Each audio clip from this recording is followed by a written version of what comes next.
Hi everyone, welcome to this video. In this video we want to find the value of this expression. 8 divided by 8 divided by 5 and again divided by 5. Are you ready to solve? Let's go ahead and get started. 8 divided by 8 is just 1. And here we have 5 divided by 5, which again equals 1. So we have 1 divided by 1. And this is equal to 1. But this answer is not correct, because according to the order of operations, when we have more than one division in an expression, we have to work from left to right.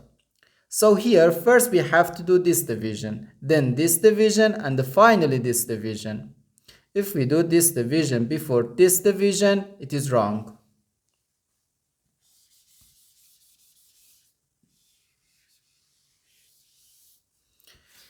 So first we have to do this division. 8 divided by 8 gives us 1. So 1 divided by 5 and again divided by 5. Now we have to do this division. 1 divided by 5 can be written as 1 over 5. Then divided by 5.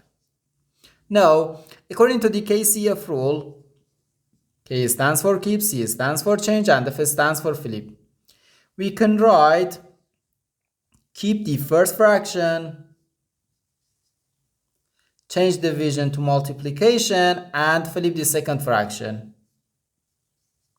1 over 5 times 1 over 5, which equals 1 times 1 gives us 1. So 1 over 5 times 5 is just 25.